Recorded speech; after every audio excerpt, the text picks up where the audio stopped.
tapu mo e fio e o tua ko te mai alo me lau mari maanioni tapu atu ki Vahefonua king tupo wono ka kore ke ufanga nga hitala whakatapu kotoa pe o wha o atu pia mei he ofisi o Siasi Uesiliana Tau'ataina o Tonga i Australia. Whiwhia ke taritari ki mautolo ho ek mo kainga ki he tau polokalama efiafi polokalama TAKAUA mo eiki i he huafa ho tau eiko si sukalaisi. Ko polokalama ni foki fakahoko atu ia i he efiafi tu apure lulu kotoa. Pea i he polokalama efiafi te tau wakaireu ki he malanga fakahoha'a-malanga e tangata'eiki Faifekau Pule nei fakahoko i he Siasi Kovinanite i Kenipela i he aho uaua o Siulai ko e aho Sapate. Ko e veesi malanga ki e efiafi to'on pia mei he KOSIPELI hono hikto he evangelio o MA'AKE Vahefonua pia ko e veesi tolungo fulu mawha. MA'AKE Vahefonua veesi tolwha. Ka mou mea mai ki ai kainga.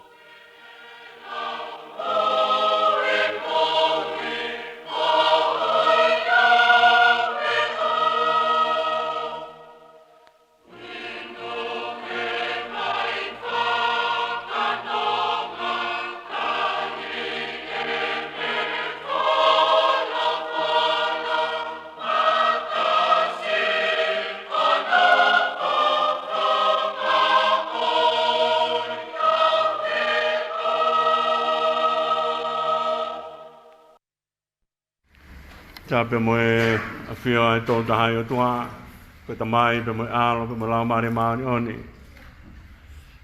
Tapu ki he potu top tapu koeni, pe whare tapu o tua. Tapu ka tonga fusia ka ma Harriet, pe mo e whanau me whakamakapuna haweiki. Tapu ki a whiak, ma awhia loloko pe pehe ki a tawhinga monu. Mo mataha mo whare mataha pure. Tapu ki he se tuata Port Siasi Kovinanite e mohono kau maolo kango toa pe. Tapu si ngai tamai pe mo ngai whae. Au sia e talawo pe mo whine mui pe pehe ke tau whanau. Ia tapu ki hakau ahi o tau i he pangai top tapu koen ka whanga taha o whae o tua. E ngata i pa tapu ki he ki me mipa si taha o Siasi. O tau whakahu i he ahoni. Ki he Siasi. Talangai te te au whae ki tua. A tā mua ke whakamonua koloa. Ko wangarere wahe ai Siasi Kovinanite kai tuku mai ke uina si ak. I he lawa lere mai ke whatongia e whamiri. Lawa e whatongia ko ia. E moanga rei ke tuku mai haku inasi whaihatau malanga. Ko e koloa mawinga o whaarea e mātua ki ai. Takona heka ki tau Sapate ka ke hau.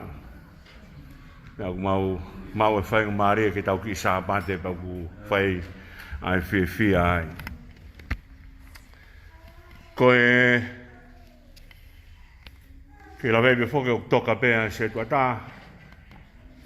Seuri, tau lotu pe ke monu ia si halafononga o fōwai. Tāpu ki na eka malo reta pa pehe ki he tauhi o whae whamiri pe mo Siasi. Se tuata malo mo tauhi lotu. Koloa fungani o mo ui ka tauhi lotu. Ko rea maua ki pehe o moni. E ose mea kotoa koe lotu pe toe.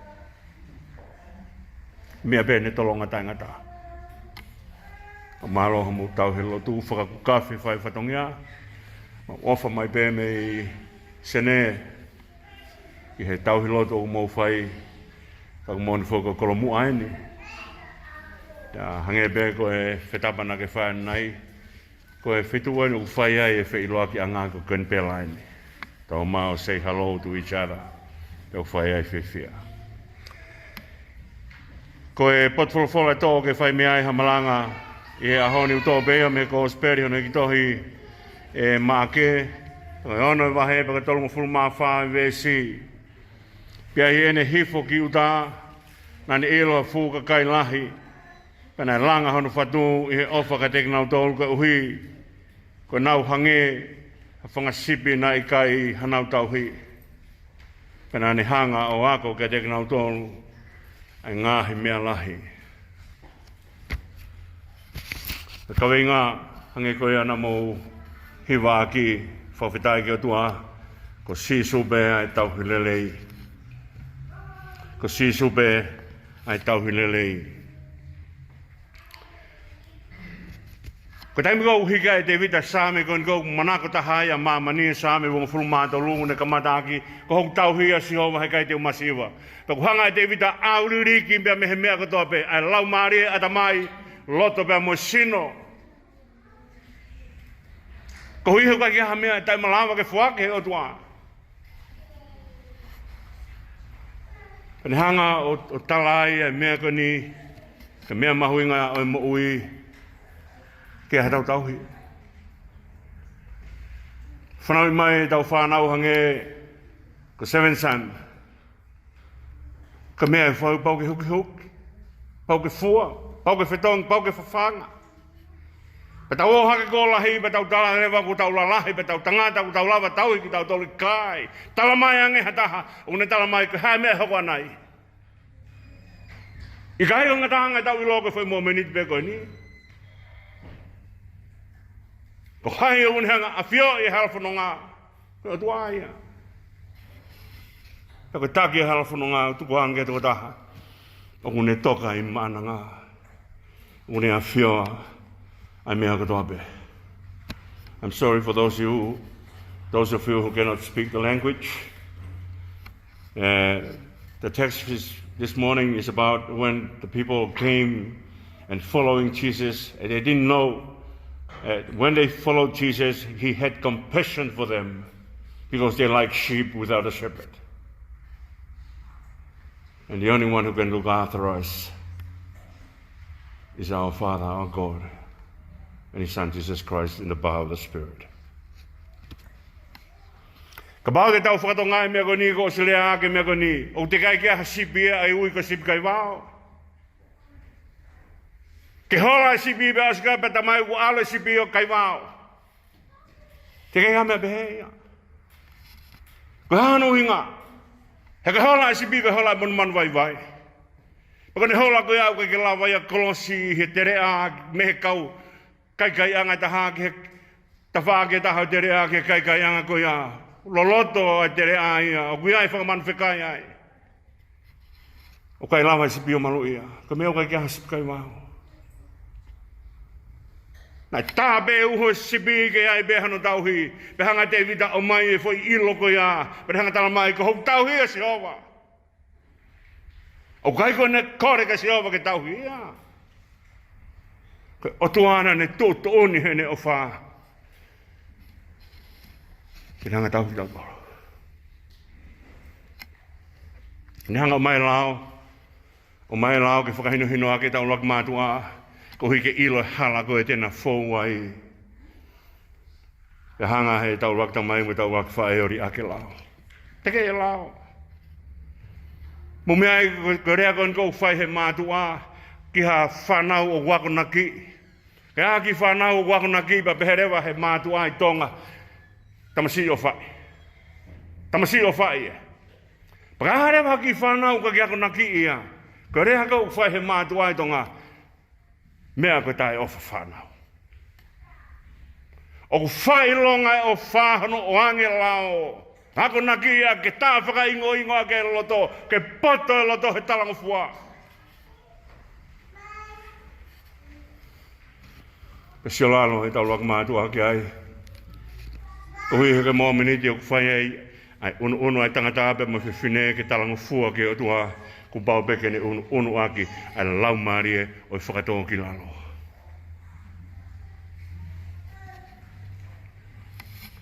Na kai tāho tau ho ke tau whanonga tō taha.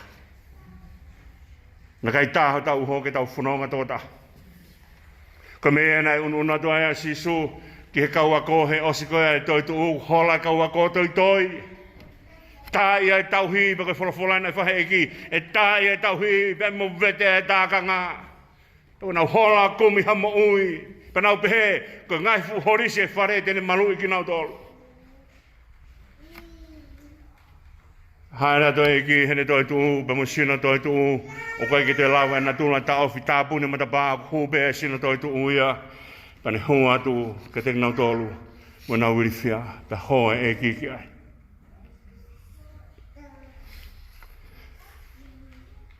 Ko tu fare ake mea koe ni. He kai ke tau ata toka whare koloa. O osi koe hono inu koe ka pai nupe awe te ka ngesi ka pātai whakatu utu ma he kāni tāpa ka whakatu utu he aisi. Ikai, kone osi pe koe ai nupe me he ka pai nu, kone awe ka pai nu ri he wewe. Tu ke he ka pau ke haki mea uta tongi ai, piseni te hongo furu ke ha ngesi kapa. Koe mahu inga ngesi ka pā ke iei, ka mea i loto.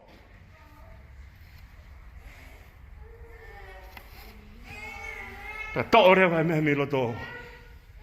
Ka jahana uhinga ana. Ka taimi koe na e tai toka ngai a isileri ke siho wā. Ka taimi whako unau lue mai ai koe ni koe ngai kātoa ngai tolu ka nao mai ki whai kātoa ngai tolu. Ai pāso wā me wharelo a kau me utu tau ka nao mai koe ia. Ka nao mai hiwa pe. Pa nao kakahe ngai stepo e tahanima. O tempare panau hiwa e ngahi hiwa e aluhake e ngahi hiwa e tahanima e aluhake kai tawhi hifo e ofa e tua. O toki lawa e tangata o kakahake he hifo e laumarie he hifo e whorofola e tua o whaulaki he ne mo ui ke whetaulaki a ngahia.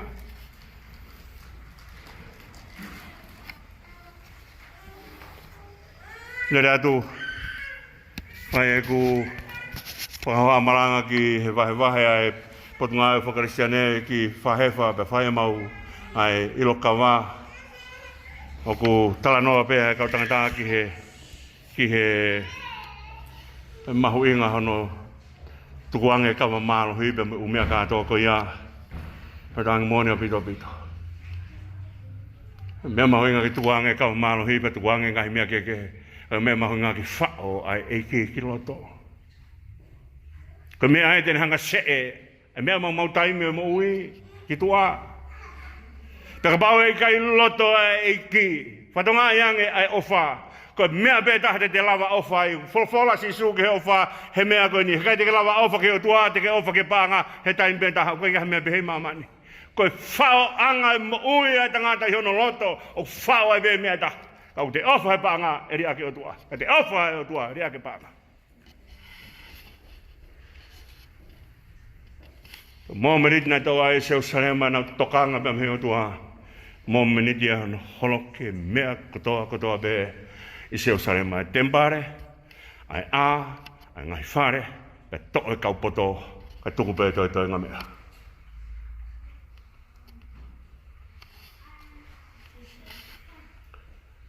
Hae kamata bere sone a honi whatonga e sisu wong sia ne kawako. Ana o whai ai malanga e KOSIPELI, pana o turi e te evolo, pana o whakamu ui e mahaki, pana o ave a ngahi KOSIPELI o ngongo le rei, pana o whok mai ko ia wholofolange e ki tau ki malolo. O tua whakatui. Uneanga whio e ngata anga i tangata nani hanga ngauhi. Kau taimi kona na ua toko eke nao ko malolo, hao ngatu ke wheitu ko ia, pe hanga mai eki, oku alo paki mai kakai, he turi mai kia te ia.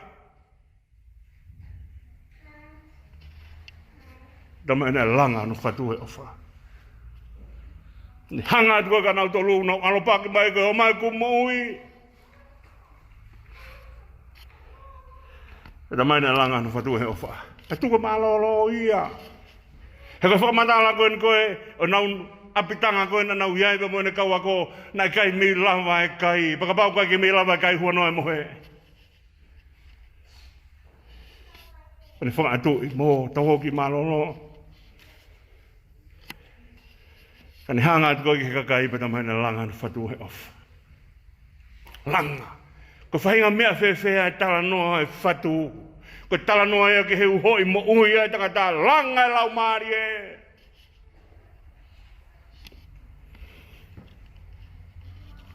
Ia kakai ni ihi. Ko taimi koku nau toka ai. Whai e ngā ue ai lotu pe tala mai. O e whawhangu au. Tapu whawhangu.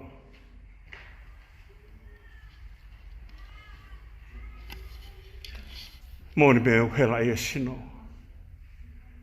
Haka taimi koe e hau hai e kumi mo ui, pa ne au mai koe hai tarahange, o e whawhangu au, kai whewhe kum mo ui. Hanga si sua whakaari ari ai mea koe ni, mahuinga e kum mo ui. Ka tō tahaka au kune maua si su, o ku maua iwe lau maari e maunu ni, e mahuinga ai toko taha kum mo ui ka te. Ka langa anu whatu he ofa. Na ngahu fo ki tau tolu ke mui he o tua. Ko tau tafo koe a ki tau tolu o pae taku e o tua ta mui o tua he tangata. Hanga e tangata ke whakapouri. Hanga e tangata ke auha, hanga tangata ke mate. Kai mui atu o tua i he tangata. Na kai tae uho ia ke pehe. Whamahino i he mea koe ni ongo pena i whewhea e tūkunga i mo uina kai ngahi tau tolu he o tua keri aki. Ke ia whainga taimi bane tala mai. Ko futotu ai anghala. Ko futotu ai anghala ko holo hifo e ku o wha. O ku te kai ke lawa he anghala tangatau ai ke holo e ofa ai o tua. Ko mea kurea te vita, ko waha ke he pong kotoa pe, aho na ngahi siova, ke fia pau haka aho i kuna, aho ofa mai ai o tuaka te au.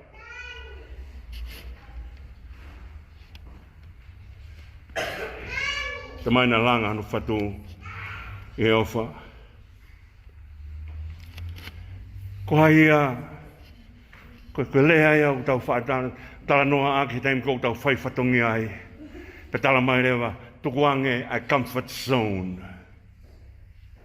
Tukuange a comfort zone. Ai mea kou te whia maari ai. Ai mea kou te ahake o ku te pure ki hoto taimi.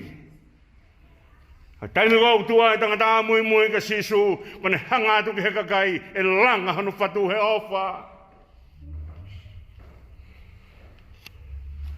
Ka meni ka toki ofa mai ne tua ka te tau tolu, hene hanga mai ka te tau tolu i kai. Ko mea ena ne hanga e hui, ahono langi. Ko hui au ka toki langa ene hono whatu. Langa pe hono whatu pe me i taneti. Mea ure ake ai, a hemi whangi au whitunga fulumataha, e ko toki loine mea ke tuku taulai, a mea he kai te o ngoi ngahi kowe mamani, he koe kafo e ki. Nai whea me i taniti. Ka whoe ki, ka mea tupu koso ia. Ko mea koe ofa whakautua, ka mea tupu koso ia. Koe ofa whakautua, whaka i taniti ia. Nai whalope me i taniti ki i taniti.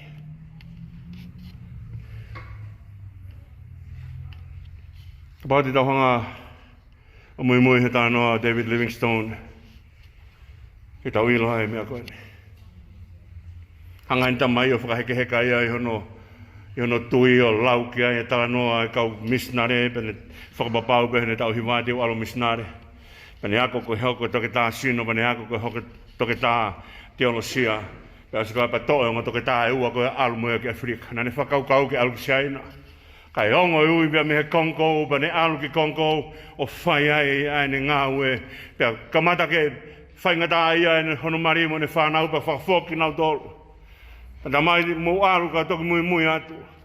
Pe alu osi, ngahi uike pe osi ngahi mahina pe osi tau enima pa toki tuu a David Livingstone o ne alu. Ano atu ko ia, u tō hifo hono uma, ko hui he nai hanga he lai o ne ohofia. Ano atu ko ia, u tau pō hono fufonga ta, ko tau he wakau he ne alu he ne whakamisnare. Tama ne osko e ne takai holo, I Piritania pe te whitangi te o te foki. foki mai pa mo uma, ko kafo, foki mai pa mo fufonga, ko pouri, o foki mai o te alu ki kongkong whae ni ngawe. Hanga e kakai ulanga o nau whatu.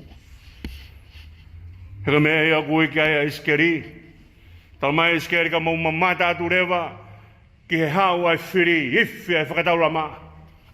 Aia kone talangi e whakatokanga ki he kakai ka hui ki nau hao. Ma mea mahui ngai tangata lo tūke ofa he lau maari e kakai.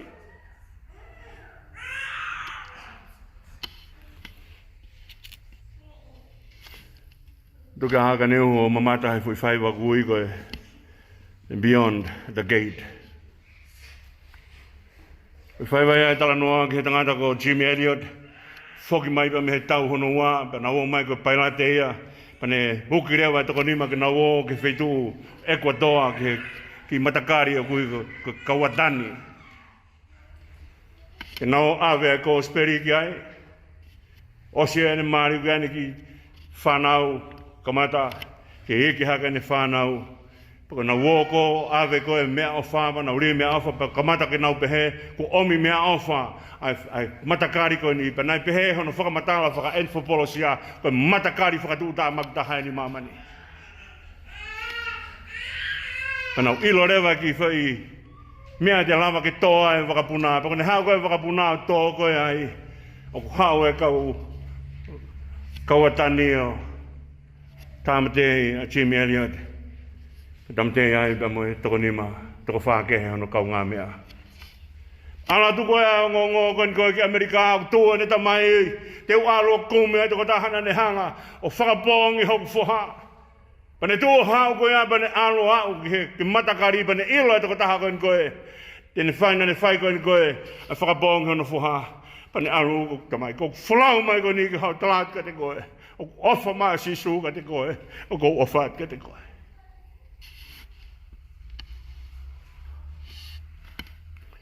Ko yanga ia e langa e whatu. O ku lava e langa e whatu he whi ofa aki. O inu e kona e mui.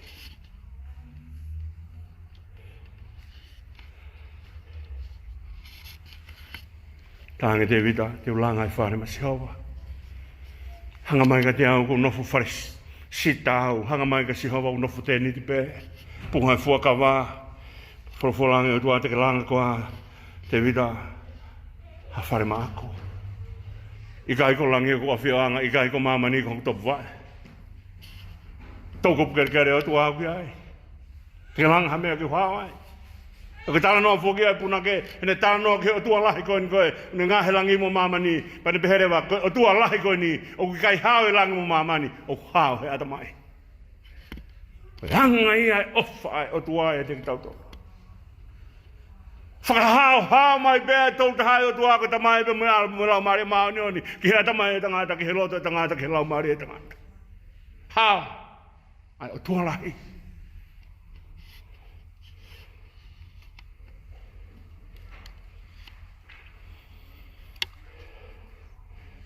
Ka tānge he otua ka te vita, nau taka tēniti. Nau taka tēniti iko huiko koe hanga o Israeli. He ko nau atu ke te Spanea pa tānge mō o hofi ai whonua pa nau o mai toko honga furu tānge kutu lalahi nau tō luia. Hange pe tau tolu ha he, hou hawa si hawa, toi awa ki nau tolu he tau e whanoa. Tānge, tau tea ki mō tolu mō he tau e whanoa. Kanai whehe otua. Na hi loto api pōpula e o tua.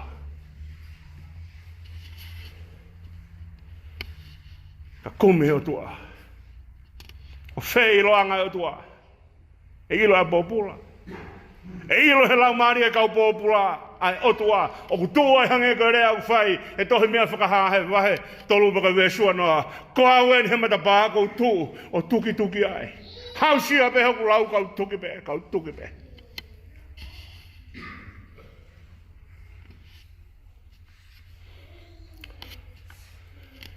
O tua whanonga pe mui kau pōpula. Te kai ki lawa he tau nganga hala o te kei o tua.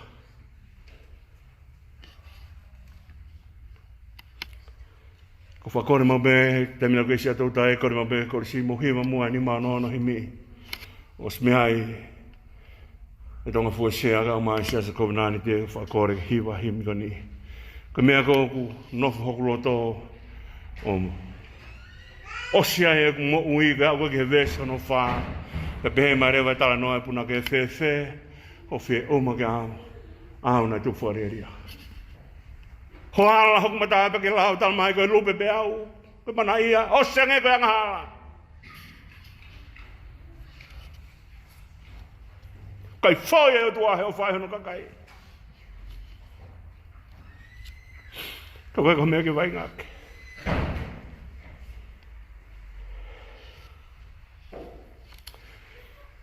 algo e fo mau koloa kono tala noa ne to e koloa ko ne fie mea. Ko taim ko na ne kore hai koloa ko tutu oni ko i Middle East ke tuki ave koloa e tuki ave koloa he peki ai tamai mea be hoko e tau tu whakaholo. Ko ne tai fia una ke ne tamai pane tang mai koloa ka walu pane alu ko ya alu au ke whainga ta pane au ki he apua ka hu whanga whakatapu mea na alu ea si su he ayang kai manu ko hui ke mea na au ki ai alu ai fua mau koloa mea na alu ki ai whainga tangata. Aha ko na ke hauai ai foha mau koloa hene toi foi bini bane pehe aku lahi pe mea kai aku kai atu he kau semani te utamai ka koauen he apua ka bane tuo foki mai pako ne foki mai o kei lue mai he ala aku tuo e tamai o hanga atu ke hau hano fuha ka kai ke tari vei whare kai hifo e tamai o lere he hala.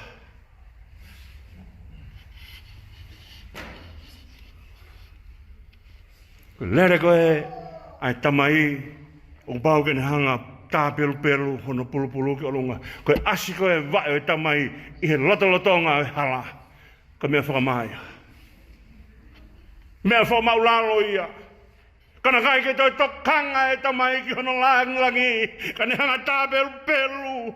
Ai pulu ka ne hifo o lere o whelo aku hono whaha. Tau pe hono whaha. Te kai ke kau. Te kai ke vete hono kofu. Whai ake ne whakapuaka. Ta mai kone lere pe koe tau pe hono wa.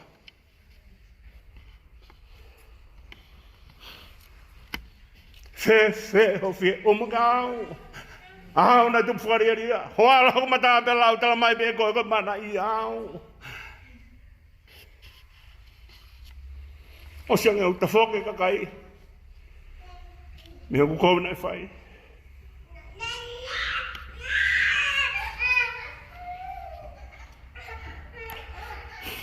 O langa fatu tua.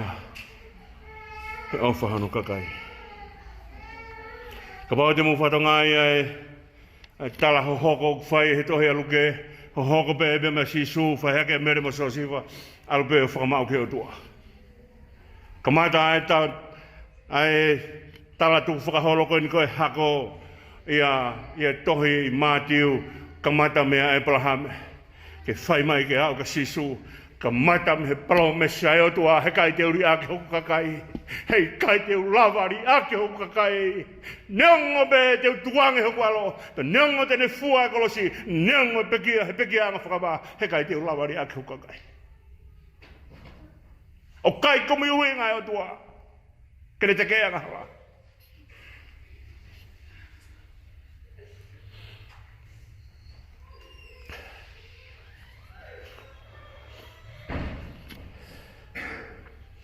Ka kolosi o hiri ki ai hia kotoa pe. Momeni na ununa rai sisu o fua he kolosi e tō mohumu he halavia tolo nosa. Matapā koe taki koe ki halavia tolo nosa ka matapā ia koe ka matapā lai one. O taki mai ki hia ki halavia tolo nosa hala ia nai fua e sisu. Ko hinga via tolo sa ko hala mama.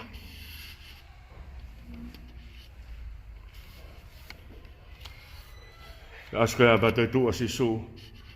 Pe tu ngo akario pas pe mo to ta ka wa ko na alu hala emiasi.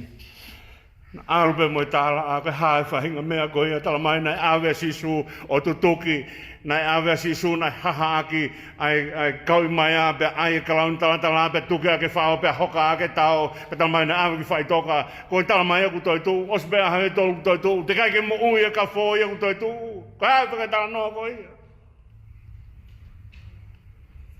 Haere te sisu o whanonga monawa.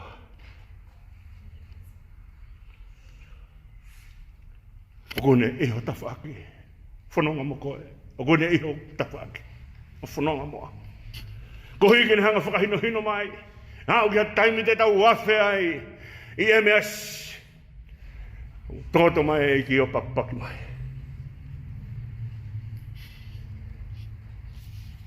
E mea he kai tine hawa.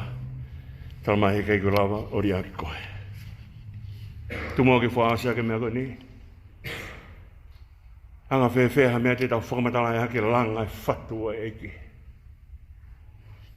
Te tau hewa, te vēs whaka him whakaasi, he whakao nima he mesi susi tau lei. Ke tumua ke whakaasi ke whakahoha'a-malanga ni e tolu whitua no he miwa kutua e puna keo tala mai. Wakai ki he la mea tua i he akau. Koe a kau e na tonu ke tuki ai koe pe moau. Wakai ki he la mea tua i he akau, ne linghono tātā i he akau. Nā whaipe ne kalanga i lai lama sa whakatanai. Ko hiki whakamahino kune hanga whetongko e, kune hanga totongi o mua. Kune hanga whakahawhi. Sayang he o tua ke kafu. Ka ke hao. Te o hao. Ko hui hena kai kene palani ko e. Ke awetau tolu, he mea au teu. O anwa se tane ki a ikai. O ne teu mai e pot mao. E me pot maako. Ke tau o ki ai. O mālolo ki ape tau tamai. Wakai ki la mea o tua hi a kau. E vēs whakau si te walo malanga hi a kau, te pori tai ngata hi a kau. I kai mo mea si e whai ki aha wiki. I taimi pe i tāni ti. Ko a kau pe. A crosspene pe ki a si sua. Whakahamai ofe te koe ka mua. Siasi Kovinanite. Ue whokehelo tū. Mo tau hea whiofu o whani. Mo tau hea meri no he lotolotonga hei ko mea e nei peki a sisu. Ke taha no siasi. E mea e whea ke tau whanonga. Ki aku kai tari mai o tuako tau tamai. Maki tau tōru. Tāngi munu ia Seven Sun. Tāwangi whakaini no ia he koloa pulanga e whātua tua he ofa mai ka te tau tōru. Amen.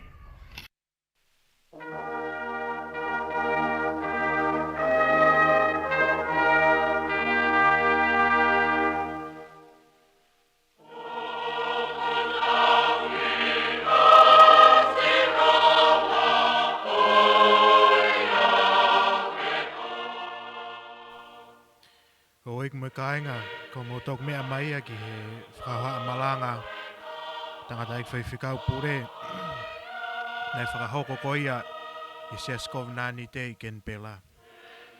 Pea ko ni ngata ia e tau polokalama ki efiafi ni.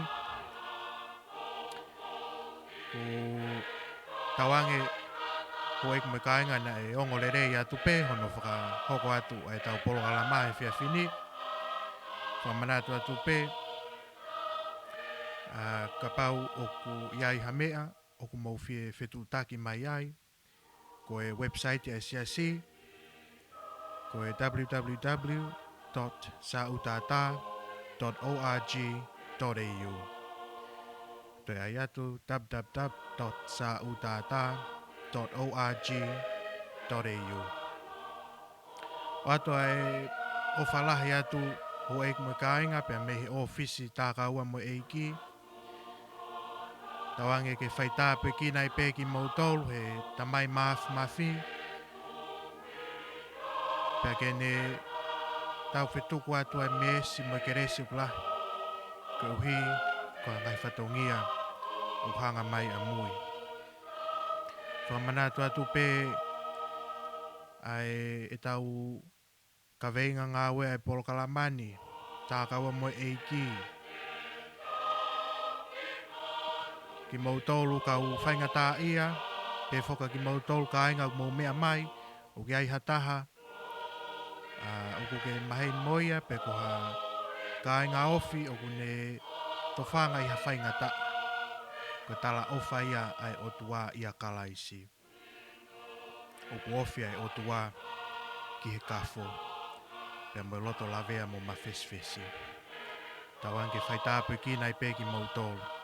Ofat, mo mea tua, tua ofat.